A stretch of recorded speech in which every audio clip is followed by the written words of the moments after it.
Di suatu tempat di tengah lautan, sebuah pesawat terbang di atas kapal induk angkatan laut. Pesawat itu mendarat di kapal induk saat protagonis kita, yang memancarkan aura kuat, menyaksikannya mendarat. Turun dari pesawat, ia disambut oleh para prajurit elit dari Dragon God Hall. Semua berlutut dengan satu kaki, menunjukkan rasa hormat mereka.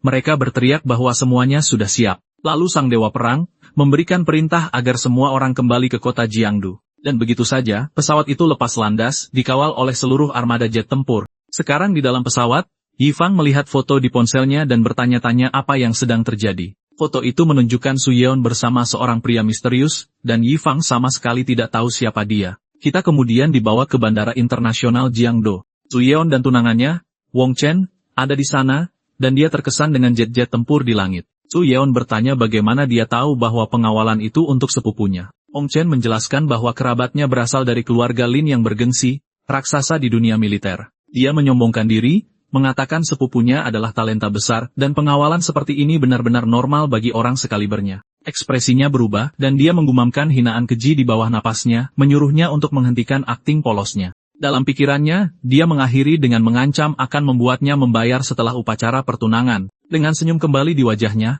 Wang Chen melihat sepupunya tiba di bandara. Dia kemudian memperkenalkan tunangannya, Su Yeon, kepada kerabatnya, yang dalam hati memuji kecantikannya. Wang Chen kemudian memberi selamat kepada sepupunya karena memiliki pengawalan 6 jet tempur. Su Yun benar-benar terdiam. Orang yang turun dari pesawat sebenarnya adalah protagonis kita yang telah mencuri perhatian semua orang. Tunangannya mengenalinya, menyebutnya pengecut tak berguna yang menghilang selama 5 tahun. Terkejut, sepupunya sekarang mengerti alasan pengawalan semegah itu.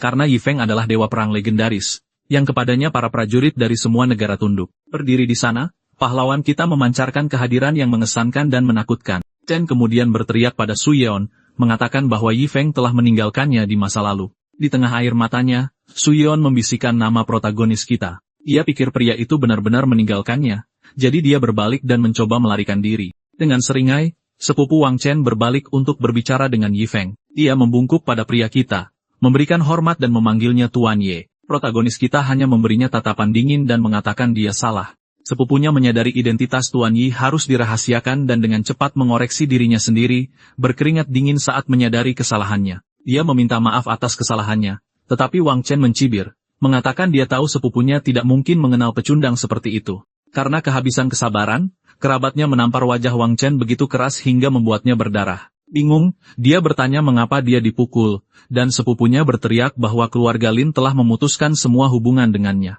Sekarang di dalam mobil mewah, pahlawan kita menerima laporan dari asistennya. Ia menjelaskan bahwa keluarga Su jatuh miskin sementara keluarga Wong naik ke tampuk kekuasaan. Protagonis kita mengungkapkan bahwa dia pergi untuk menyelamatkan ayahnya, dan keluarga Wong mencuri pujiannya. Asistennya mengatakan dia menyelidiki Su Yeon dan menyebutkan bahwa Wong Chen menyewa seorang master tersembunyi untuk merawatnya. Dia bertanya kemana mereka akan pergi, dan Yifeng mengatakan dia akan mengunjungi makam orang tuanya. Namun setibanya di pemakaman, mereka menemukan nisan orang tuanya hancur total. Foto-foto di nisan juga pecah berkeping-keping, menunjukkan rasa tidak hormat yang luar biasa. Lebih buruk lagi, guci berisi sisa-sisa jasad mereka telah dinodai sepenuhnya. Pahlawan kita dan bawahannya benar-benar ngeri dengan pemandangan yang mengerikan itu. Dipenuhi amarah, protagonis kita menyalahkan dirinya sendiri karena membiarkan orang tuanya menderita penghinaan ini. Kemarahannya begitu hebat hingga dia mengepalkan tinjunya cukup keras hingga mengeluarkan darah. Yifeng berteriak dengan marah, memerintahkan mereka untuk mencari tahu siapa yang melakukan ini.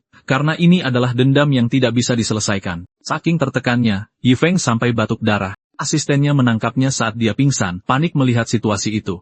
Dia segera menelepon Aula Dewa Naga dan memberitahu mereka bahwa makam telah dinodai dan tuan mereka jatuh koma. Dia bersumpah bahwa tidak peduli siapa musuhnya, Aula Dewa Naga akan memburu mereka sampai ke ujung bumi. Sementara itu, hujan deras mengguyur Bandara Internasional Jiangdu. Panglima tertinggi wilayah itu, Li Jianguang, khawatir karena semua prajurit dari Aula telah tiba. Dia kemudian berhadapan langsung dengan beberapa prajurit berbadan besar. Salah satu prajurit menatapnya dengan ekspresi dingin dan serius. Komandan kemudian bertanya pada naga hitam alasan mobilisasi besar-besaran seperti itu. Naga hitam mencengkeramnya dengan marah dan berteriak bahwa makam orang tua Tuan Ye telah dinodai. Dengan teriakan perang, semua prajurit bersiap untuk membalas dendam, sementara sang komandan berdiri di sana dengan kaget. Naga hitam melempar Jiangguang ke tanah dan memperingatkannya bahwa ini adalah perseteruan berdarah bagi Aula. Prajurit lain menasihatinya untuk tidak ikut campur, dan komandan mengatakan dia tidak akan ikut campur dan bahkan akan membantu. Menyaksikan para prajurit pergi, dia berpikir bahwa kota Jiangdu akan segera jungkir balik. Di sebuah klub hiburan, seorang tuan muda bernama Chen sedang mengadakan pesta. Seorang wanita bertanya apa yang mereka rayakan, dan dia mengungkapkan bahwa dia dibayar 50.000 hanya untuk menodai sebuah makam. Dia menyombongkan diri bahwa dia mengambil foto dan mendapat bonus 100.000 lagi dari investor. Para tamunya menjilatnya, menyebutnya jenius dan idola atas tindakannya yang sama sekali tidak sopan. Tuan muda itu kemudian berjanji akan memberikan hadiah uang tunai kepada semua orang di pesta itu. Namun perayaan itu terhenti ketika protagonis kita dan bawahannya menggerebek pesta itu. Para tamu terkejut dengan kedatangan mereka dan bertanya siapa yang mengizinkan mereka masuk. Salah satu prajurit Yi Feng menghantamkan pedangnya ke meja, sementara Yi Feng memberinya 1 menit untuk mengatakan siapa yang mempekerjakannya. Tuan muda itu mencoba bersikap tegar, mengatakan bahwa pisau tidak membuatnya takut. Prajurit itu kemudian dengan cepat mencabut pedang dari meja. Untuk membuktikan bahwa dia tidak main-main, prajurit itu menusukkan pedang tepat ke kaki pria itu. Melihat ini, semua tamu panik dan mencoba melarikan diri, berteriak minta tolong. Tuan muda yang putus asa itu mengaku bahwa Wong Chen lah yang menyuruhnya melakukannya. Pahlawan kita bertanya di mana abunya, dan dia mengungkapkan bahwa dia mengirimkannya ke Wong Chen. Naga hitam meminta untuk membuatnya tetap hidup selama 5 menit, dan pahlawan kita mengizinkannya saat tuan muda itu memohon ampun. Di mansion keluarga Wong, sebuah pesta besar sedang berlangsung saat pembawa acara mengumumkan kedatangan tamu istimewa. Salah satu tamu bertanya siapa tamu kehormatannya, dan pembawa acara dengan bangga mengungkapkan bahwa itu adalah Lin Yanzhang dari ibu kota. Semua tamu terkejut, karena keluarga Lin adalah perusahaan nomor 1 di negara ini. Kepala keluarga Wang berpikir bahwa dengan dukungan ini, keluarganya akan menjadi yang terkuat di Jiangdu. Di luar mansion, ketua Wang menerima tamu kehormatan yang baru saja tiba. Tamu penting dan keponakannya itu berjalan melewati sang ketua tanpa peduli. Tapi saat dia mengundang mereka masuk, dia terkejut dengan kedatangan protagonis kita. Wang Chen benar-benar ketakutan melihat Yi Feng berdiri tepat di depannya. Pahlawan kita kemudian dengan dingin memerintahkan Wang Chen untuk berlutut dan menerima hukumannya. Wang Chen menawarkan 5 juta ribu kepada siapapun yang mengakhiri hidup Yi Feng, dan penjaga keamanannya maju. Anak buah protagonis kita tidak membuang waktu dan mengalahkan semua penjaga dengan sangat mudah. Chen tidak bisa berkata-kata, melihat semua anak buahnya dikalahkan dalam hitungan detik. Karena tidak ada pilihan lain, Wong Chen yang ketakutan mengancam pahlawan kita, mengatakan bahwa menyinggung keluarga Wong sama dengan menyinggung keluarga Lin. Dengan seringnya di wajahnya, protagonis kita tampaknya tidak sedikit pun terintimidasi oleh ancaman itu. Yang mengejutkan semua orang, anggota keluarga Lin membungkuk dan menyapa Yi Feng sebagai tuan mereka. Keduanya benar-benar terkejut, dan ayah Wang Chen bertanya-tanya bagaimana mungkin Yi Feng mengenal keluarga Lin. Protagonis kita, dengan senyum di wajahnya, berkata bahwa mereka bertemu lagi. Lin Yanzhang memperkenalkan diri dan menjelaskan bahwa ayahnya mengirimnya untuk mengikuti perintah tuannya. Pahlawan kita menyuruhnya untuk menyampaikan salam kepada tetua Lin saat dia pulang nanti. Yi Feng lalu memberi perintah agar naga hitam membersihkan area itu, dan dia mulai mengusir semua tamu. Wang Chen berteriak pada pamannya, mengatakan Yi Feng bukan siapa-siapa, dan bahwa dia tidak boleh dibodohi. Dalam sekejap mata, naga hitam melesat ke arahnya dengan kecepatan luar biasa. Dan dengan satu pukulan ke wajah, dia membuat Wang Chen terlempar. Ayahnya berteriak putus asa, melihat putranya terlempar ke tanah dengan begitu keras. Wang Songguan memegangi putranya dan memohon Lin Yanzhang untuk melakukan sesuatu terhadap Yi Feng. Lin Yanzhang menghadapinya dan menegaskan bahwa keluarga Lin akan ikut campur dalam masalah ini. Tuan Wang yang tua mengancam akan menelepon tetua, tetapi Yanzhang tidak peduli. Jadi, dia mengeluarkan ponselnya dan menelepon kontaknya di keluarga Lin untuk menyelesaikan situasi ini. Sementara itu, protagonis kita hanya menyaksikan semuanya dengan tenang. Di telepon, dia mengeluh kepada paman keduanya bahwa keponakannya bekerja sama dengan orang asing untuk membuat masalah. Di telepon, sang paman menyuruh Yanzhang untuk meminta maaf, tetapi dia bilang dia hanya mengikuti perintah ayahnya setelah menyebut nama Yi Feng. Kemudian, pamannya marah besar pada Wang Songyuan, berteriak bahwa dia telah menyinggung seseorang yang bahkan keluarga Lin pun tidak bisa provokasi. Protagonis kita, yang duduk di kursi, bertanya apakah dia sudah selesai menelepon.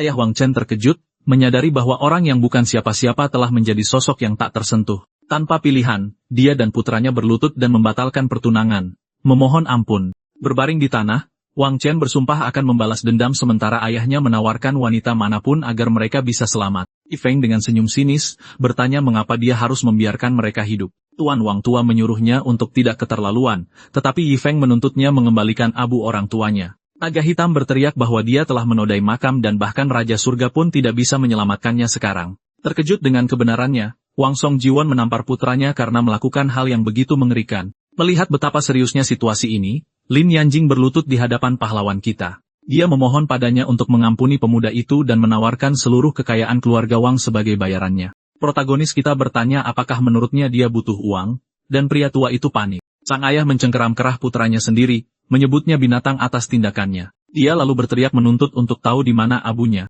Wong Song Yuan mencoba membuat kesepakatan dengan protagonis kita, memintanya untuk mengampuni mereka. Pahlawan kita bertanya apakah dia benar-benar berpikir punya hak untuk bernegosiasi dengannya. Pria itu mengungkapkan bahwa masalah ini terkait dengan kebenaran di balik kematian orang tua pahlawan kita. Dengan tinju terkepal karena marah, protagonis kita menghancurkan sandaran tangan kursi yang didudukinya. Berdiri dengan aura yang menakutkan, Yi Feng berteriak agar dia segera mulai bicara. Pria tua itu ragu-ragu karena dia belum menyetujui syaratnya, tetapi pahlawan kita berjanji tidak akan mengakhiri hidupnya. Dia menjelaskan bahwa 5 tahun lalu, seorang pria tua bertaruh bahwa keluarga Yi Feng akan hancur dalam sebulan. Protagonis kita bertanya seperti apa rupa pria tua misterius ini. Wong Song Yuan menggambarkannya sebagai pria jangkung dengan rambut putih dan kalung manik-manik merah. Mendengar deskripsi itu, pahlawan kita mengenali pria itu, dan mengepalkan tinjunya lebih erat, membuatnya berdarah lagi. Dia menjadi sangat marah dan bertanya-tanya mengapa.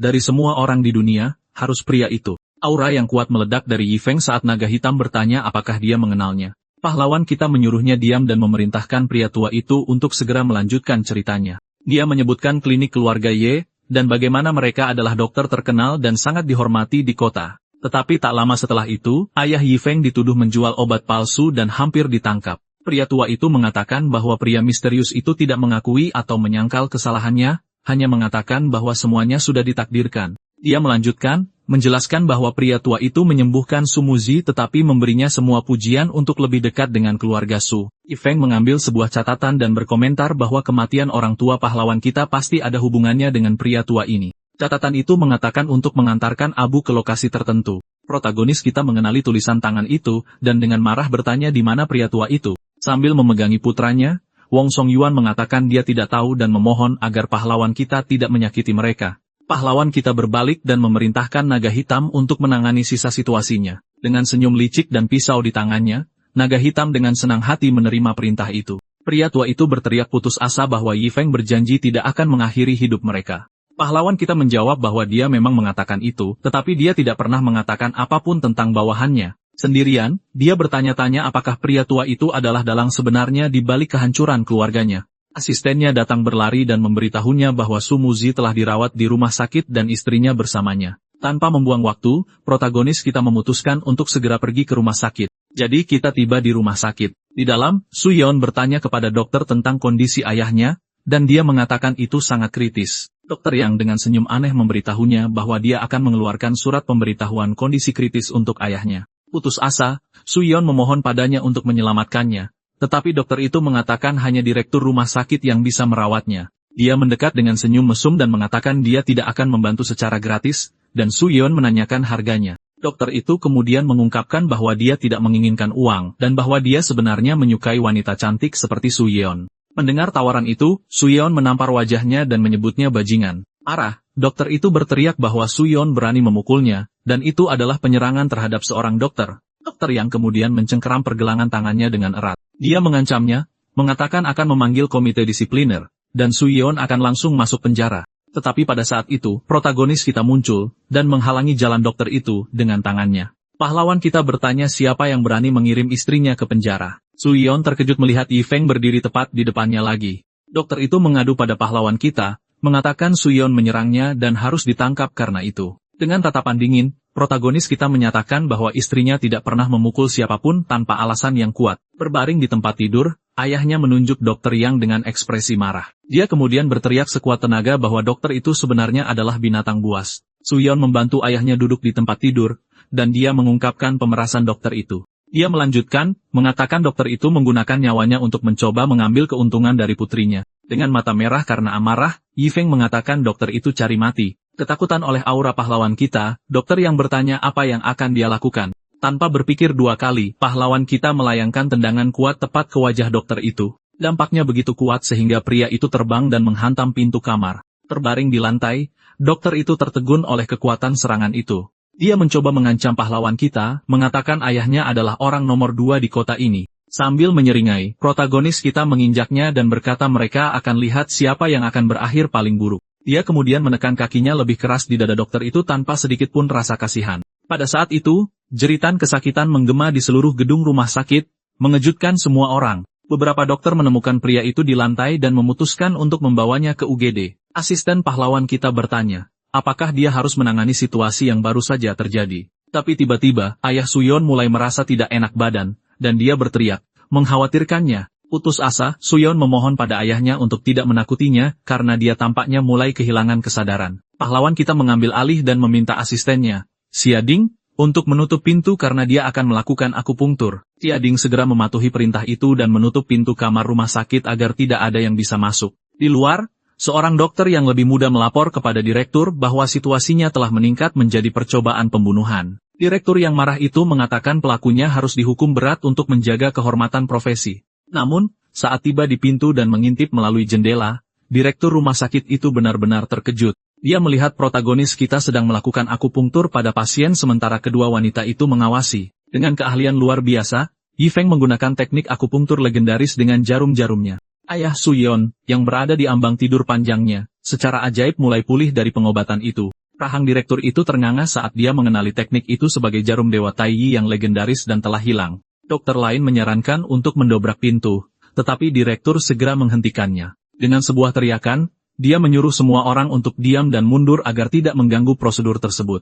Mengira direktur sudah gila, dokter yang lebih muda itu memutuskan untuk menelpon ayah dokter yang. Di telepon, dia menceritakan kejadian itu, dan ayah dokter yang marah itu mengatakan dia sedang dalam perjalanan ke rumah sakit. Sementara itu, protagonis kita melanjutkan pengobatan, berkeringat karena konsentrasi. Suyeon menatap Yifeng dan asistennya dengan tatapan cemburu dan bertanya siapa wanita yang menyeka keringatnya itu. Protagonis kita memperhatikan kecemburuan Suyeon dan berpikir bahwa wanita itu selalu memiliki perasaan padanya. Selesai melakukan pengobatan, dia mulai mencabut jarum satu persatu, dengan sangat hati-hati. Ia memberitahu Suhyun bahwa ayahnya sudah melewati masa kritis dan meminta Xiaoting untuk membuka pintu. Begitu pintu terbuka, direktur rumah sakit bergegas masuk ke dalam ruangan dengan panik. Tanpa ragu-ragu, direktur itu berlutut di hadapan pahlawan kita dan memohon untuk menjadi muridnya. Mulut dokter-dokter lain ternganga melihat atasan mereka yang biasanya percaya diri merendahkan diri seperti itu. Pria kita hanya menatap ke bawah pada direktur dengan ekspresi serius. Karena putus asa, direktur itu memegang kaki protagonis kita, memohon untuk diterima. Para staf rumah sakit benar-benar terpaku, tidak mengerti apa yang sedang terjadi. Dokter muda yang bersamanya berkeringat dingin, tidak yakin harus berbuat apa. Protagonis kita terus menatap direktur, dengan ekspresi acuh tak acuh. Sebaliknya, sang direktur menatap pahlawan kita dengan mata berbinar penuh kekaguman. Sambil tersenyum, Yifeng akhirnya membantu direktur itu berdiri dari lantai. Pada saat itu, orang tua dokter yang tiba dan menemukan putra mereka di lantai, babak belur. Ayahnya berteriak marah menuntut untuk tahu siapa yang melakukan itu pada putranya. Dokter sebelumnya menunjuk ke arah kelompok pahlawan kita, menuduh mereka telah memukuli putranya. Ayah dokter yang kemudian membentak direktur rumah sakit menuntut penjelasan. Ibu dokter yang dipukuli itu dengan marah menyerbu protagonis untuk memukulnya. Janing selangkah lebih maju, dan melancarkan tendangan kuat ke nenek tua jahat itu. Ayah dokter yang benar-benar terkejut karena mereka memukul istrinya. Tapi ayah dokter yang sudah memanggil para penjaga untuk berurusan dengan Yifeng. Ayah yang memerintahkan para penjaga bersenjata untuk segera berurusan dengan protagonis. Dengan marah, Yifeng membentak para penjaga. Bertanya apakah mereka benar-benar berani melakukan sesuatu. Xiaoting dengan cepat menyebut pria tua itu sombong karena menggunakan posisinya sebagai gubernur untuk mengintimidasi orang, dan mengancam akan menyerbu kota dengan keluarga Kyunnya yang kuat. Sang gubernur terkejut setelah Xiaoting mengatakan bahwa dia adalah bagian dari keluarga Kyun. Tapi istri gubernur yang frustrasi tidak mundur dan menuntut keadilan untuk putranya. Benar-benar dibutakan oleh amarah, dia berteriak kepada anak buahnya untuk bertindak. Para penjaga kemudian mengeluarkan senjata mereka dan membidik. Tapi Suyeon yang teguh melangkah di depan Yifeng, bertekad untuk tidak membiarkannya binasa. Sambil tersenyum, pahlawan kita menggenggam tangan Suyeon dan menenangkannya. Dengan senjata masih terarah, Jiating kembali mengancam gubernur karena melewati batas. Tapi karena benar-benar sudah gila, gubernur bertekad untuk menghabisi protagonis, bahkan dengan potensi pembalasan dari keluarga Chun yang kuat di kemudian hari. Dia kemudian mengangkat tangannya, memerintahkan timnya untuk bergerak. Tapi tiba-tiba, langkah kaki yang berat terdengar di lorong. Para prajurit dari Aula Dewa Naga tiba untuk mendukung Yifeng. Terkejut dengan kehadiran Aula Dewa Naga, gubernur ketakutan dengan keberadaan pasukan maut itu. Dia bertanya apakah pria itu memanggil Yifeng Tuan Naga. Tapi pahlawan kita mengatakan dia pasti salah dengar. Sang bawahan meminta maaf kepada Tuan Naga, Sementara protagonis kita menyebutnya bodoh karena tidak sengaja mengungkapkan identitasnya. Gubernur akhirnya mengerti bahwa Yifang adalah sosok yang super kuat yang bahkan keluarga di ibu kota pun tidak berani menyinggungnya. Dengan putus asa, dia berteriak kepada para penjaganya untuk segera menurunkan senjata mereka sebelum terlambat. Istrinya tidak mengerti situasinya dan berteriak bahwa mereka harus segera menangkap semua orang. Karena kehabisan kesabaran, dia menampar wajahnya dan menyuruhnya diam agar tidak menghancurkan keluarga. Dia berpaling ke pahlawan kita dan meminta maaf, mengatakan putranya pantas mendapatkan pukulan yang diterimanya. Protagonis kita menatapnya dengan dingin dan bertanya untuk apa hukum ada jika permintaan maaf bisa menyelesaikan segalanya. Sambil berlutut, gubernur memohon agar pahlawan kita mengampuni nyawanya, mengatakan dia telah membuat kesalahan besar. Protagonis kita lalu berbalik dan menyuruh Xiaoting untuk menangani masalah ini dengan caranya sendiri. Sambil tersenyum, dia mendekati pria tua itu dan berkata akan menyelidiki semua tindakannya di kota. Gubernur itu jatuh dalam keputusasaan total, tahu bahwa hidup dan karirnya sudah berakhir. Salah satu anak buah Balai Dewa Naga bertanya apa yang harus mereka lakukan dengan dokter yang babak belur itu.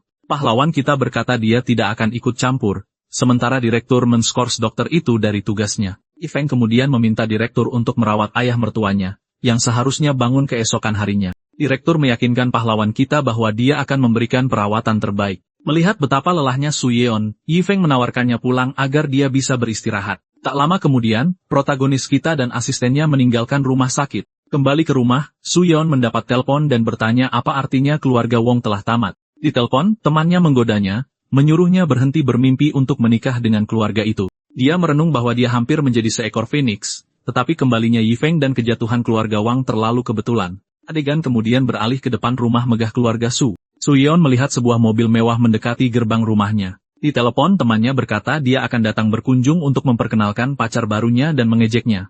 Tapi protagonis kita datang secara mengejutkan keesokan paginya, membawakannya sarapan. Pada saat itu, sebuah mobil mewah berhenti, dan seorang wanita pirang dengan gaun merah muda keluar. Wanita itu cemburu melihat pahlawan kita bersama Su Yeon, bertanya-tanya mengapa Su Yeon menarik begitu banyak pria. Dia kemudian menuduhnya putus asa karena sudah menemukan pria baru. Yifeng tidak suka ejekan itu dan memberinya jawaban kasar, membuatnya terkejut. Su Yeon terhibur dan terkejut dengan cara pahlawan kita berbicara. Si pirang yang kesal mengeluh bahwa pacarnya tidak bisa diajak bercanda. Tanpa ragu, pahlawan kita balas menghinanya, mengkritik gaunnya yang terlalu terbuka. Yifeng bertanya apakah dia juga tidak bisa diajak bercanda, dan Su Yeon terkesan dengan sikapnya. Wanita itu memanggil pacarnya, Dalin, untuk bertemu dengan sahabatnya. Lalu seorang pria berkacamata dan berambut merah muncul dengan ekspresi terkejut di wajahnya. Pria itu benar-benar terpesona oleh kecantikan Su Yeon, menyebutnya bidadari. Temannya memarahinya karena hanya berdiri di sana, dan dia memintanya untuk memperkenalkan mereka. Sambil tersenyum, dia memperkenalkan Su Yeon dan mengejeknya karena menemukan target baru. Su Yeon menjadi kesal, mengerti bahwa temannya menuduhnya berganti pacar seperti berganti pakaian. Dengan senyum sinis, protagonis kita mengenali mobil itu dan bertanya apakah kendaraan itu benar-benar miliknya. Pasangan itu menjadi defensif, dan si pirang menuduhnya cemburu karena dia tidak mampu membeli mobil seperti itu. Pria kita menghinanya, mengatakan dia tidak punya kelas dan hanya membenci orang kaya. Tapi Su Yeon membelanya, menyatakan bahwa dia percaya pada Yifeng, dan mobil itu bukan milik pacar temannya. Pahlawan kita tersenyum, melihat bahwa dia masih melindunginya dengan cara yang sama seperti 5 tahun yang lalu. Si pirang menunjuk Su Yeon dan mengancam akan memberitahu semua temannya tentang dia. Tapi sebelum dia bisa melakukan apapun, suara tamparan keras menggema di tempat itu. Dengan gerakan cepat, protagonis kita menampar wajah wanita itu untuk membela Su Hyun. Kekuatan tamparan itu membuat si pirang jatuh ke tanah, benar-benar bingung dengan apa yang terjadi. Dengan tatapan dingin, Yifeng memperingatkannya bahwa jika dia tidak menjaga mulutnya, dia sendiri yang akan merobeknya. Wanita itu ketakutan pada pria kita dan mulai gemetar ketakutan. Saat itu, mobil mewah lain tiba dan berhenti tepat di depan mansion. Mengejutkan semua orang yang keluar dari mobil adalah Xiaoting, yang bertanya apakah dia akan mengajak istrinya berbelanja. Dia kemudian melihat kendaraan pasangan itu dan menyadari bahwa itu sebenarnya mobilnya. Xiaoting berkomentar bahwa itu adalah mobil yang dia gunakan untuk menjemputnya dari bandara dan bertanya-tanya bagaimana mobil itu bisa sampai di sana, karena dia telah mengirimnya untuk diperbaiki. Protagonis kita menunjuk pria itu dan mengatakan dia mengaku sebagai pemilik kendaraan tersebut. Dengan marah, asistennya mengeluarkan ponselnya dan berkata, dia akan menelepon bengkel untuk memahami situasinya. Pria itu berlutut dengan putus asa dan memohon agar dia tidak menelepon, mengaku bahwa dia mengambil mobil itu untuk pamer. Si pirang berteriak padanya, menanyakan tentang posisinya sebagai manajer, dan dia mengungkapkan bahwa dia hanyalah seorang mekanik. Marah dengan kebohongan itu, wanita itu menyerangnya, menyebutnya sampah karena telah menipunya. Si mekanik membela diri, mengatakan dia adalah seorang materialistis, itulah sebabnya dia begitu mudah dibodohi. Suhyun memperhatikan mereka dan berpikir bahwa mereka yang menghina orang lain pada akhirnya akan dihina juga. Pria kita kemudian memerintahkan tim inspeksi untuk membawa pasangan yang menyebalkan itu pergi. Saat mereka dibawa pergi, salah satu penjaga memberitahunya bahwa mereka memiliki petunjuk tentang pria tua yang dicarinya. Yi Feng bertanya di mana dia, dan penjaga itu mengatakan dia mungkin bersembunyi di sebuah kuil di puncak Lingu. Protagonis kita menjadi jengkel dan berteriak bahwa dia tidak ingin penilaian awal. Asistennya meminta 1 jam lagi, tetapi dia hanya memberinya 20 menit untuk mendapatkan jawaban. Dia berpikir bahwa 5 tahun yang lalu dia adalah menantu yang penurut, tetapi sekarang dia telah menjadi seorang raja. Sesaat kemudian, Jiading kembali dan mengonfirmasi bahwa naga hitam telah mengepung kuil tempat pria tua itu berada. Suyeon bertanya siapa orang tua yang dia cari, dan pahlawan kita menjawab bahwa dia hanyalah seorang kenalan. Dia lalu masuk ke mobil dan meminta asistennya untuk mengantar Suyeon ke rumah sakit nanti. Saat mobilnya menjauh, Suyeon bertanya-tanya apa yang telah dia lakukan selama 5 tahun terakhir. Jiading mengungkapkan bahwa saat protagonis kita pergi, itu semua karena dia, dan Suyeon terkejut. Dia menjelaskan bahwa ayahnya didiagnosis menderita kanker, dan orang tua itu menawarkan obat sebagai ganti kesepakatan. Tetapi saat Suyeon bertanya tentang kesepakatan itu, sebuah mobil menabrak mobil lain dengan keras tepat di depan mereka. Keduanya terkejut oleh tabrakan itu, dan asap yang keluar dari salah satu mobil. Tiba-tiba, seorang pria tua dengan pakaian tradisional keluar dari salah satu kendaraan. Jiading tertegun karena mengenalinya sementara Suyeon tetap tidak tahu apa-apa. Dalam sekejap mata, orang tua itu melesat ke arah asisten dengan kecepatan yang tidak masuk akal. Keduanya benar-benar lumpuh karena ketakutan. Sementara itu, di kuil puncak Lingyu, pahlawan kita bertanya apakah orang tua itu masih di sana, dan anak buahnya memastikannya. Protagonis kita lalu memerintahkan semua prajuritnya untuk menunggu di luar. Tapi dia berkata bahkan dengan bantuan semua orang tua itu masih bisa mengakhiri hidupnya dengan mudah. Jadi dia memasuki kuil sendirian sementara bawahannya hanya melihat. Bawahan itu berteriak bahwa bahkan jika harus mengorbankan nyawa, mereka harus melindungi sang tua naga. Di dalam kuil, pahlawan kita menemukan orang tua itu, dan bertanya bagaimana kabarnya selama ini. Pria kita benar-benar terkejut melihat kondisi tuannya yang sebenarnya. Dengan putus asa dia berteriak, memanggil orang tua itu guru. Protagonis kita berkata akan menyelamatkannya dengan jarum Dewa Tai miliknya, yang bisa membawa orang kembali dari ambang kematian. Tapi sang guru menghentikannya, dan mengungkapkan bahwa pembuluh darah jantungnya telah putus, dan bahkan dia sendiri tidak bisa menyelamatkan dirinya. Dipenuhi kebencian, Yi Feng bertanya siapa yang melukainya. Tetapi orang tua itu berkata dia belum sepadan dengan musuh. Ia menjelaskan bahwa ilmu pengobatan terbagi menjadi 2 faksi, tabib dewa dan tabib hantu. Sang guru mengungkapkan bahwa keluarga Yi dihancurkan karena menjadi penerus faksi tabib hantu. Dia berkata bahwa ayah pahlawan kita menggunakan keahliannya untuk menyelamatkan seseorang. Dan begitulah dia ditemukan. Pria kita lalu mempertanyakan kenapa dia mengambil abu orang tuanya, tapi sang guru menyangkal semuanya. Orang tua itu memuntahkan darah dan berkata dia datang karena mendengar faksi saingan akan datang memburu pria kita. Dengan putus asa, protagonis kita berteriak bahwa gurunya tidak boleh meninggal, apapun yang terjadi. Sang guru berkata waktunya telah tiba dan mengambil kalung manik-manik merah dari dalam pakaiannya. Dia menyerahkan harta itu kepada pahlawan kita dan berkata bahwa dialah yang terakhir di sini, yang memikul tanggung jawab besar. Dengan kata-kata terakhirnya, sang guru berkata satu-satunya penyesalannya adalah tidak bisa melindungi pahlawan kita lagi. Sambil berlutut, protagonis kita memegang tubuh tak bernyawa gurunya, benar-benar hancur. Teriakan kesakitannya menggema di seluruh kuil, dan bawahannya bergegas masuk untuk melihat apa yang terjadi. Ketika mereka tiba, mereka menemukan sang Raja Naga sedang berduka, dan meminta perintahnya, siap untuk bertindak. Pahlawan kita merasa bersalah karena menganggap gurunya adalah pahlawan, yang menghancurkan hidupnya karena dia. Dia berdiri dan memutuskan untuk menguburkan gurunya di sana, di tengah pegunungan dan sungai di tempat itu. Namun di saat duka ini, ponselnya tiba-tiba mulai berdering. Di layar, nama seorang wanita bernama Lan muncul, menarik perhatiannya. Menjawab panggilan itu dia mendengar bahwa dia hanya punya waktu 20 menit untuk sampai ke rumah besar keluarga Su. Marah, dia menyadari orang di telepon adalah orang yang sama yang menghancurkan keluarganya dan sekarang mengancam Su Yeon. Tanpa membuang waktu, protagonis kita meminta pisau militer dari salah satu anak buahnya. Dia tahu musuhnya kejam dan berpacu dengan waktu untuk menyelamatkan orang-orang yang dicintainya. Dia kemudian melompat dari tebing di depan anak buahnya, yang meneriakkan gelarnya dengan kaget. Dengan presisi, dia menancapkan pisaunya ke dinding batu untuk menopang dirinya.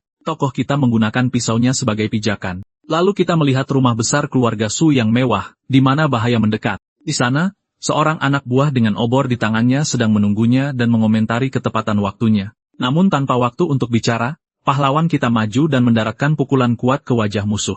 Dampaknya begitu kuat sehingga pria itu terpental dan jatuh ke tanah, menimbulkan debu, memancarkan aura yang menakutkan. Yi Feng berkata dia terlalu lemah dan menyuruhnya memanggil tuannya. Berbaring di tanah, anak buah itu menjelaskan bahwa tuannya sudah pergi dan mengirimnya untuk mengantarkan sesuatu. Dia menunjuk ke sebuah jeep dan mengatakan benda misterius itu ada di dalam bagasi kendaraan. Di sebelah mobil ada sebuah kotak kayu yang ditinggalkan untuk protagonis kita. Si pengantar bertanya apakah dia boleh pergi, tetapi tokoh kita bilang dia tidak akan kemana-mana. Ye Feng bertanya tentang teman-temannya, dan pria itu menunjuk ke rumah besar, meyakinkannya bahwa mereka baik-baik saja. Melihat ke dalam, dia melihat Su Yon dan Xiao Ting pingsan tetapi untungnya tidak terluka dan masih bernapas. Anak buah itu menawarkan untuk membawa mereka, tetapi pahlawan kita menyuruhnya untuk segera pergi. Dengan ponselnya, Yi Feng menelepon Black Dragon, dan memerintahkannya untuk melacak mobil si pengantar. Tak lama kemudian, dia mendekati kotak kayu itu untuk melihat isinya. Saat membuka kotak itu, protagonis kita benar-benar terkejut dan bertanya-tanya apa isinya. Di dalam kotak itu, dia menemukan beberapa mainan lama yang dia terima dari orang tuanya saat kecil. Mengaduk-aduk isinya, dia menemukan sesuatu yang terbungkus kain di dasar kotak. Protagonis kita menyadari bahwa benda itu sebenarnya adalah guci berisi abu orang tuanya. Betapa terkejutnya dia. Saat melihat ke dalam wadah itu, dia menemukan bahwa wadah itu kosong. Dia menyadari bahwa guci itu tidak pernah digunakan dan bertanya-tanya apakah orang tuanya mungkin masih hidup. Pada saat itu, asistennya Xiao Ting akhirnya sadar dan memanggilnya. Dia berlari ke arahnya dan memberitahunya bahwa pria yang menyerang mereka terlihat identik dengan foto ayahnya di nisan. Pahlawan kita bertanya-tanya mengapa ayahnya menyamar sebagai tuannya dan membantu keluarga Wong. Xiao Ting lalu bertanya apakah ada kemungkinan orang tuanya masih hidup. Dia ingat saat itu dia sangat terpukul dan teman-teman merekalah yang mengurus semuanya. Asistennya menyarankan untuk menemukan orang-orang ini untuk mengungkap kebenaran tentang tahun itu. Protagonis kita setuju dengan ide itu dan menyuruhnya untuk segera mengurusnya. Tak lama kemudian, dia mendekati Su Yon untuk akhirnya membangunkannya. Dia membuka matanya dan lega melihatnya kembali, memeluknya dalam dekapannya. Dia menenangkannya dan bertanya apakah dia melihat wajah pria itu, tetapi dia bilang dia pingsan dan bertanya tentang Xiao Ting. Pahlawan kita mengatakan Xiao Ting baik-baik saja, dan sekarang dia akan pergi bersamanya ke rumah sakit untuk menemui ayahnya. Di perjalanan, Su Yon mengatakan bahwa ibunya marah dan pergi ke rumah kakeknya di Jiangbei. Protagonis kita berjanji bahwa keesokan harinya, mereka akan menjemput ibunya untuk menyatukan kembali keluarga. Dengan begitu, keduanya tiba di rumah sakit untuk berkunjung. Xiao Ting mengungkapkan bahwa sebagian besar orang dari pemakaman telah meninggal dan hanya tersisa satu orang di Jiangbei. Dia kemudian memberinya waktu 3 hari untuk memastikan identitas orang yang selamat itu. Pria kita berpikir faksi saingan mungkin telah memalsukan kematian orang tuanya sebagai bagian dari rencana. Asistennya setuju karena tidak masuk akal untuk melenyapkan para saksi jika mereka masih hidup. Pahlawan kita mengatakan bahwa dengan obat, mudah untuk mengubah penampilan seseorang untuk menipunya. Itulah sebabnya dia memutuskan orang di Jiangbei adalah kuncinya, dan dia harus pergi ke sana sekarang. Tapi Su Yon memotongnya dan bertanya tentang telepon dari direktur rumah sakit. Dia mengatakan kasusnya pasti serius dan mendorongnya untuk segera pergi karena ini darurat. Dia kemudian meminta Xiao Ting untuk membawanya ke Jiangbei dan berjanji akan menjemputnya setelah menyelamatkan pasien. Protagonis kita kemudian mengucapkan selamat tinggal dan mengingatkan asistennya untuk menjaga Su Yon baik-baik. Dan begitu saja, pahlawan kita masuk ke mobilnya dan berangkat untuk misi barunya. Tiba di rumah sakit, Direktur Lu menyambutnya, berterima kasih atas bantuannya dalam keadaan darurat. Namun, seorang dokter yang lebih tua menatapnya dengan jijik, berpikir seluruh sambutan itu berlebihan. Mereka kemudian bergegas ke unit perawatan intensif tempat pasien berada. Direktur menjelaskan bahwa pria itu mengalami serangan jantung dan organ-organnya gagal berfungsi karenanya. Protagonis kita mendekati tempat tidur dan mengatakan dia akan melakukan yang terbaik untuk menyelamatkan nyawanya. Tetapi dokter tadi menyela dan mengejeknya karena tidak menjamin kesembuhan total pasien. Kesal dengan sikap itu, Direktur Liu membentak rekannya dan menuntutnya untuk lebih hormat. Dokter lain mencoba menenangkan suasana, mengatakan rekannya hanyalah orang yang jujur. Sambil menyeringai, pahlawan kita berkata dia bukan ayahnya, dan sopan santunnya bukan urusannya. Dokter bernama Ding Hua, marah dengan jawaban itu dan menuntutnya untuk segera menjelaskan diri. Pria kita kemudian mengejeknya dan menyuruh dokter itu untuk memanggilnya ayah saja. Dia menjelaskan bahwa karena dia bukan ayahnya, dia tidak punya kewajiban untuk peduli padanya. Direktur kehilangan kesabarannya dan berteriak agar Ding Hua diam atau keluar dari ruangan sekarang juga. Mengabaikan keributan, protagonis kita membuka kotaknya dan menyiapkan jarum peraknya. Dokter yang lebih tua terkesan dengan keindahan dan kualitas jarum-jarum itu. Ding Hua mengejek pengobatan Tiongkok dan bertaruh akan memakan jarum jika pahlawan kita menyembuhkan pasien. Sambil menyeringai, Yifeng menyuruhnya mengingat kata-katanya saat aura menyelimuti tangannya. Dia kemudian menyentuh jarum-jarum itu, bersiap untuk memulai prosedur medis. Dalam sekejap, jarum-jarum perak mulai melayang di sekelilingnya, dikendalikan oleh energinya. Dengan gerakan cepat dan tepat, protagonis kita meluncurkan jarum ke arah pasien. Jarum-jarum itu mengenai titik-titik vital pria itu dan mulai bersinar dengan cahaya hijau. Tiba-tiba, pasien yang tidak sadar membuka matanya dan mulai bernapas dengan susah payah. Dokter lain ternganga saat dia membangunkan pasien hanya dengan 3 jarum. Selain itu, mereka memperhatikan bahwa penampilan pria itu telah jauh membaik hanya dalam beberapa detik. Namun, dokter yang lebih tua masih ragu, mengatakan itu hanya stimulan superficial. Tapi dia terkejut menyadari bahwa pahlawan kita menggunakan energinya untuk mengendalikan jarum. Pria kita melanjutkan pengobatan, menusukkan lebih banyak jarum dengan kecepatan dan presisi yang luar biasa. Para dokter sekarang mengerti mengapa direktur begitu antusias dengan kedatangan pahlawan kita. Pasien akhirnya sadar, dan protagonis kita bertanya apakah dia mengonsumsi pil diet. Terkejut, pria itu mengonfirmasinya, dan pahlawan kita memperingatkannya untuk berhenti karena itu hampir merenggut nyawanya. Pahlawan kita kemudian meresepkan obat untuk pasien dan mengatakan dia akan pulih dalam 5 hari. Pasien itu sangat berterima kasih karena rumah sakit tidak dapat menemukan penyebabnya, tetapi pahlawan kita berhasil. Dengan seringai kemenangan, protagonis kita berbalik dan mengingatkan Dr. Ding tentang taruhan yang dia buat. Ding Hua mencoba untuk mengingkari taruhan, tetapi direktur berteriak dengan marah dan menyuruhnya untuk segera meminta maaf. Tapi pahlawan kita menolak permintaan itu dan membandingkannya dengan anjing, mengatakan dia tidak akan menggigit balik. Dia kemudian mengucapkan selamat tinggal pada direktur Lu dan pergi, karena pasiennya sudah stabil dan keluar dari bahaya. Dr. Ding yang marah bersumpah dia tidak akan menerima penghinaan ini begitu saja, dan dia akan membalas dendam. Pada saat itu, dia menerima telepon dari seseorang yang menawarkan untuk membantunya menjatuhkan Yifeng. Di sebuah hotel mewah, Black Dragon melaporkan bahwa pengantar kotak itu telah menghilang dari radar. Dia kemudian menyerahkan sebuah berkas berisi informasi tentang orang di Jiangbei yang diminta oleh pahlawan kita. Membaca berkas itu, protagonis kita terkejut dengan identitas orang itu saat ini. Black Dragon menyarankan untuk menculik target, tetapi pahlawan kita menolak rencana itu seketika. Yifeng menyadari bahwa jika satu-satunya orang yang tahu kebenarannya mati, kasus orang tuanya tidak akan pernah terpecahkan. Dia kemudian membisikkan rencana barunya kepada Black Dragon, yang tampaknya sedikit ragu dengan gagasan itu. Pahlawan kita berkata semakin besar keributannya, semakin baik, karena dengan begitu dia tidak akan menimbulkan kecurigaan si penjahat. Black Dragon memuji rencana tuannya, menyebutnya brilian dan strategi terbaik dari semuanya. Pahlawan kita menyuruhnya berhenti menjilat dan meminta Xiaoning dan keluarga Kyun untuk menciptakan momen yang tepat. Keesokan harinya di luar hotel, protagonis kita dikepung oleh patroli bersenjata. Salah satu petugas memperkenalkan dirinya dari patroli kota Jianggan dan mengatakan dia boleh bertanya. Pahlawan kita kemudian mempertanyakan hukum apa yang mungkin telah dia langgar sehingga ditangkap dengan cara seperti itu. Petugas itu kemudian bertanya apakah dia benar-benar merawat seorang pasien di rumah sakit sehari sebelumnya. Dia mengungkapkan bahwa pasien tersebut telah meninggal dunia dan kematiannya terkait dengan perawatan pahlawan kita. Dengan itu, semua petugas mengelilinginya, dan mengatakan mereka akan membawanya ke kantor polisi untuk diselidiki. Protagonis kita terkejut dan menyadari itu tidak mungkin kecuali seseorang menjebaknya. Dia kemudian meraih ponselnya, tetapi petugas itu berteriak dengan marah, menyuruhnya untuk menjatuhkannya ke tanah. Tetapi dengan tatapan dingin, pahlawan kita bertanya apakah petugas itu mencoba mengajarinya cara melakukan sesuatu.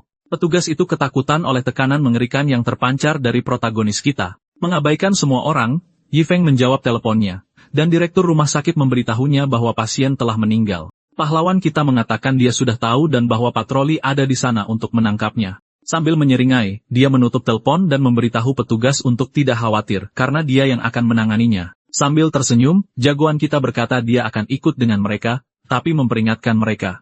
Mengundang dewa itu mudah, tapi mengusirnya jauh lebih sulit. Sementara itu, di kantor kepala dinas kesehatan, Direktur Jiang ditanyai tentang keributan dan kamera yang rusak. Gugup. Direktur Jiang mengatakan dia tidak tahu apa yang terjadi, dan bahwa jagoan kita menyembuhkan pasien itu. Kepala dinas kesehatan kemudian teringat bahwa Dr. Ding menyelidiki Yifeng dan menemukan bahwa dia tidak punya lisensi. Dia membentak direktur atas kelalaiannya, tetapi Jiang membela diri, mengatakan bukan dia yang mengundangnya. Tiba-tiba, direktur teringat bahwa jagoan kita meresepkan obat dan menyalahkan pengobatan Tiongkok. Kepala dinas kesehatan kemudian memerintahkan penyelidikan penuh dan meminta hasil otopsi segera. Sekarang di kantor polisi, protagonis kita menunggu dengan tenang, diikat di kursi di ruangan gelap. Lalu 2 pria masuk ke ruangan, dan salah satunya mengumumkan bahwa dia punya tamu tak terduga. Sambil menyeringai, Jagoan kita mengenali si pengantar barang dan mengatakan dia tahu orang itu akan datang menemuinya. Dia menjelaskan bahwa dia tidak akan membiarkan dirinya tertangkap jika tidak mengantisipasi pertemuan ini. Dengan gerakan cepat, protagonis kita melepaskan ikatannya dan menyebut anak buah itu bodoh karena datang menemuinya. Si pengantar barang panik saat melihat tangan jagoan kita dengan cepat mendekati wajahnya. Tanpa ampun, Yi Feng mencengkeram leher pria itu dengan kekuatan luar biasa. Mencekiknya. Dia mengangkatnya ke udara dan menuntut untuk tahu di mana orang di balik semua ini. Tetapi anak buah itu mengaku hanya sebagai kurir. Marah, protagonis kita menekannya, dan bertanya apakah dia pikir dia bodoh untuk mempercayai cerita itu. Dia kemudian membantingnya dengan keras ke tanah tanpa belas kasihan sedikitpun. Anak buah itu mengungkapkan bahwa tuannya menginginkan kalung manik-manik sebagai ganti kebebasan jagoan kita. Dia mengakhiri dengan mengatakan tuannya ingin dia berpikir matang-matang tentang tawaran itu sebelum memberi jawaban. Jagoan kita akhirnya mengerti bahwa semua jebakan ini adalah untuk mendapatkan kalung gurunya. Dia bilang si penjahat boleh memiliki kalung itu, selama dia datang sendiri untuk mengambilnya. Si pengantar barang memperingatkannya untuk memikirkan situasinya saat ini dengan baik, karena dia tidak punya banyak pilihan. Ye Feng mempertanyakan apakah nyawa manusia punya nilai bagi mereka dalam rencana mereka. Dia lalu berkata bahwa orang yang ingin mengakhiri hidupnya bukanlah gurunya dan menyuruhnya pergi. Protagonis kita menyimpulkan bahwa orang di balik semua ini tidak mungkin ayahnya. Dia mengerti bahwa si penjahat hanya membiarkan Xiaoting melihatnya, agar dia tidak terbongkar oleh Su Yeon. Di rumah sakit, Direktur Liu mengeluh bahwa mereka fokus pada otopsi dan bukan pada kamera yang rusak. Laporan tersebut mengungkapkan penyebab kematiannya adalah keracunan, dan obat yang ditemukan adalah mask. Seorang dokter mengambil kesempatan dan menuduh pahlawan kita karena mas ada di resepnya. Direktur Liu meneriaki rekannya, menuduhnya memfitnah dan mengatakan dia tidak akan bisa lari dari tanggung jawab. Dokter saingan itu dengan senyum jahat, mengatakan bahwa kasus ini sudah diliput media, dan publik sangat marah. Dalam panggilan telepon, Dr. Ding Hua terkejut dengan dampak kasus ini dan bagaimana hal itu akhirnya merugikan pahlawan kita. Berita menyebar menuduh pahlawan kita melakukan praktik kedokteran tanpa izin dan tidak peduli dengan nyawa manusia. Dengan kaki di atas meja, dokter saingan itu merayakan dan menyombongkan kemenangannya atas protagonis kita. Tapi tiba-tiba, dia mendengar suara aneh, dan ekspresi gembiranya berubah menjadi sangat terkejut. Di sepanjang koridor rumah sakit, beberapa dokter berlarian dengan putus asa, sangat ketakutan. Di luar, tentara bersenjata lengkap menyerbu rumah sakit, berlari dalam formasi. Seluruh armada tank dan personel militer mengepung gedung rumah sakit, membuat semua orang terkejut. Ketakutan, Direktur Jiang bertanya apa yang terjadi, tetapi Dr. Ding Hua juga tidak tahu. Tiba-tiba, seseorang menggebrak meja dengan tinjunya. Di ruang rapat, seorang pria berteriak marah kepada bawahannya, menyebut mereka tidak kompeten. Salah satu pria bertanya kepada Komandan Lai apa yang terjadi, dan dia dengan marah menjawab tentang berita itu. Komandan berteriak bahwa kota ini akan menghadapi bencana karena ketidakmampuan mereka. Dia mengakhiri dengan mengatakan bahwa bahkan dia pun tidak cukup memenuhi syarat untuk mengikat tali sepatu pahlawan kita. Pria itu menjadi khawatir dan menyadari ada sesuatu yang sangat salah karena komandan sangat gelisah tentang kasus ini. Komandan bertanya di mana mereka mengurung pahlawan kita, dan pria itu menjawab bahwa dia ada di departemen inspeksi. Dengan marah, komandan menyuruh mereka memanggil orang bernama Ding Qiqin ini, dan mengatakan mereka akan langsung menuju ke sana. Tiba di ruang interogasi, Komandan Li memperkenalkan dirinya sebagai Panglima tertinggi wilayah selatan. Protagonis kita yang terlihat mengantuk hanya menguap. Dengan gugup, Komandan berkata dia tidak akan berani menerima gelar seperti itu dan memintanya untuk memanggilnya Li kecil saja.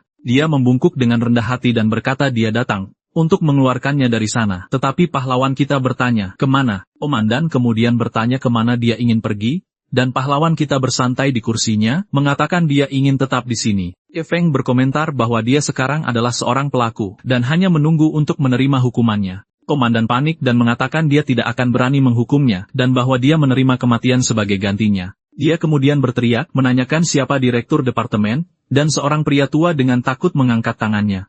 Komandan mencengkeramnya dan berteriak, menanyakan siapa yang memerintahkan penangkapan Tuan Yi dan apakah dia ingin kehilangan pekerjaannya. Karena kehabisan kesabaran, dia menyebutnya tidak berguna dan memecatnya saat itu juga, menyuruh anak buahnya untuk menyeretnya keluar. Protagonis kita memintanya untuk memanggil inspektur yang menangkapnya, karena dia seharusnya tahu detailnya. Komandan kemudian menanyai inspektur, yang membela diri dengan mengatakan dia hanya mengikuti perintah dari atasannya. Pahlawan kita bertanya siapa yang mengajukan keluhan, dan inspektur mengungkapkan bahwa itu adalah seorang dokter bernama Ding Hua. Dengan seringai, protagonis kita memberikan perintah langsung kepada komandan.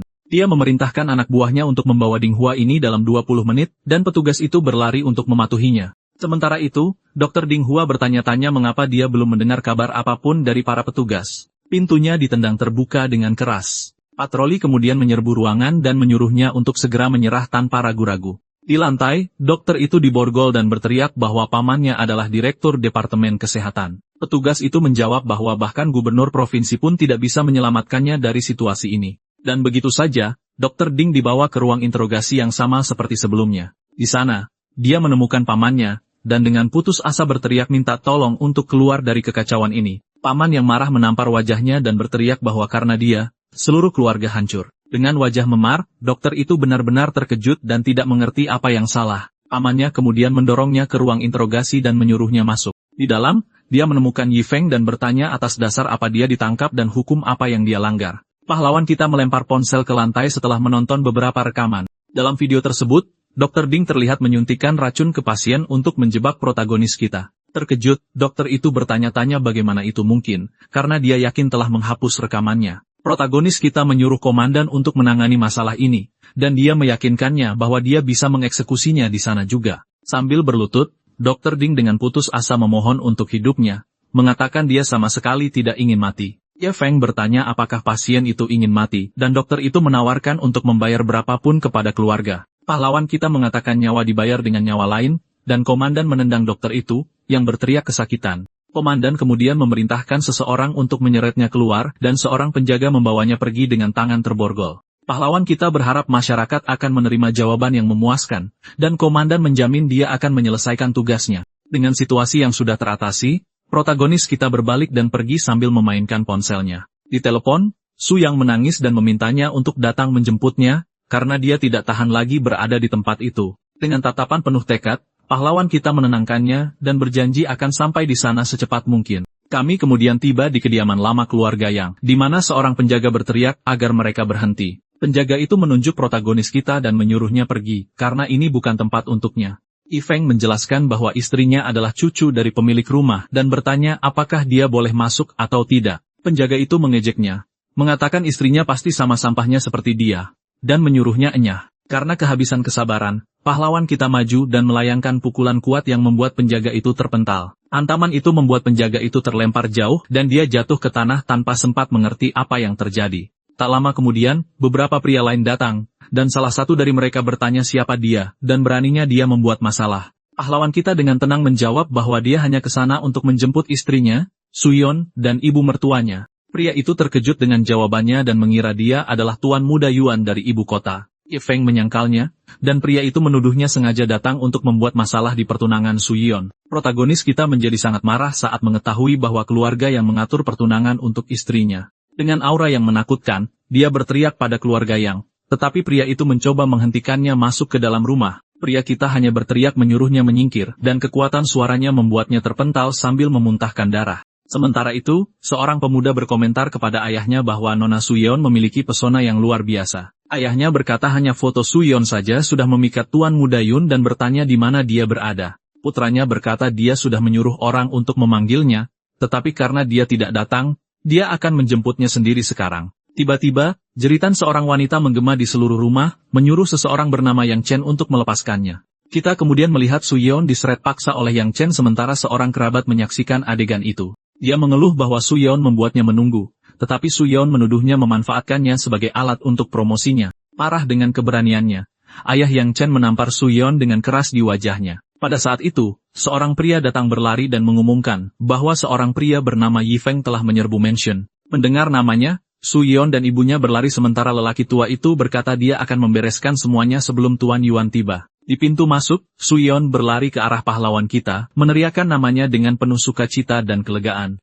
Tanpa pikir panjang, dia melompat ke pelukan protagonis kita dan memeluknya erat. Pahlawan kita kemudian memperhatikan bekas merah di wajahnya, dan, dengan tatapan dingin, bertanya siapa yang memukulnya. Ayah Yang Chen melangkah maju dan mengaku bahwa dialah yang memukulnya, menantangnya untuk melakukan sesuatu tentang hal itu.